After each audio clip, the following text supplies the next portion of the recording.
Army chief और chairman joint chiefs of staff committee की तैनाती का गजट नोटिफिकेशन जारी। जनरल आसिम मुनीर 29 नवंबर को आर्मी की कमांड संभालेंगे। जनरल शमशाद मिर्जा को भी 3 साल के लिए तैनात किया गया। जनरल नदीम रजा और जनरल कमर जावेद बाजवा की रिटायरमेंट का नोटिफिकेशन भी जारी।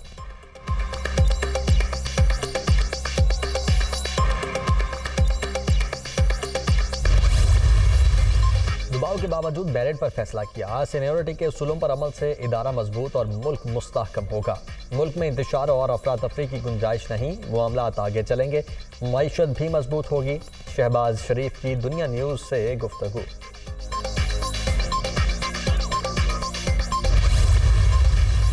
अमरीकी सफारत खाने की नए आर्मी चीफ और chairman joint chiefs of staff committee को मुबारकबाद।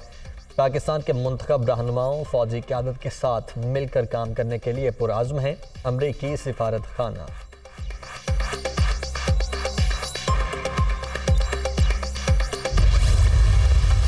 मुल्क की मईशत अव्वलीन तरजीह होनी चाहिए। एहतजाज सबका हक है। कानून की हुदूद को अबूर न किया जाए।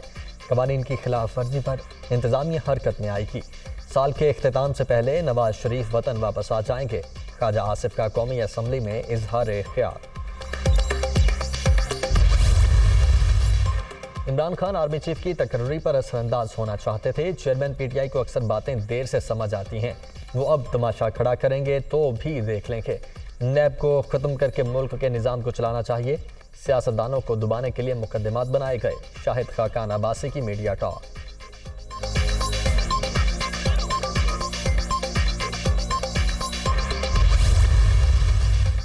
कप्तान गोलियां खाने के बावजूद अवाम में आना चाहते हैं। कौम भी समझती है मुल्क के लिए अहम मोड़ आ गया है। लोग आज मुख्तलिफ इलाकों से रावलपिंडी आना शुरू हो जाएंगे। पहले किसी ने इतने लोगों को रावलपिंडी आते नहीं देखा होगा। असद उमर की मीडिया टॉक।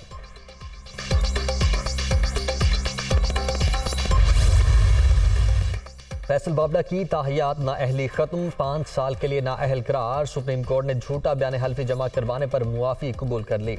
फैसल बावड़ा ने गलती तस्लीम करते हुए सेनेटरशिप से इस्तीफा दे दिया। आपने 3 साल तक सबको गुमराह किया। अदालत के सामने मुआफी मांगे, फिर कहें कि इस्तीफा देते हैं। आपको नीचा दिखाने के लिए सुप्रीम कोर्ट में तलब नहीं किया। अदालत का मकसद किसी को सजा देना नहीं बल्कि रेगुलेट करना है। चीफ जस्टिस के रिमार्क्स।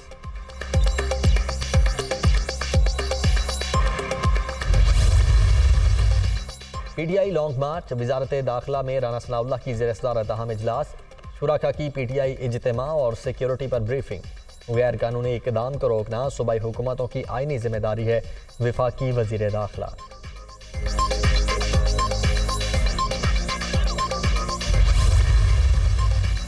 तहरीक इंसाफ को फैज़ाबाद में जलसे की मशरूत इजाज़त मिल गई। पीटीआई को सिर्फ एक दिन जलसे की इजाज़त।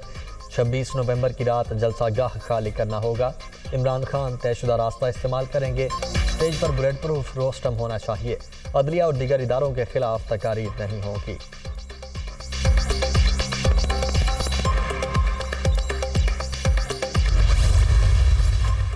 हुकूमत ने पीटीआई के लॉन्ग मार्च से निमटने के लिए प्लान बना लिया। आज़ादी मार्च के पेश नज़र इंतजामिया अलर्ट। इस्लामाबाद के अहम मकामात पर कंटेनर्स पहुंचा दिए गए।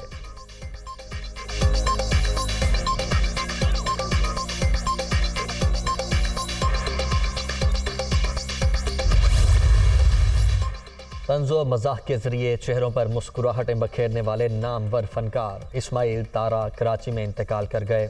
गुर्दों के आर्जे के बाइस हॉस्पिटल में ज़ेरे इलाज थे। 50-50 से शोहरत की बुलंदियों पर पहुंचने वाले फनकार ने दर्जनों ड्रामों और फिल्मों में सलाहियतों के जौहर दिखाए। नमाज जनाजा आज नमाज जुमा के बाद कुछ देर में अदा की जाएगी। वज़ीर आज़म शहबाज शरीफ और शोबिज़ हलकों का इजहार अफसोस।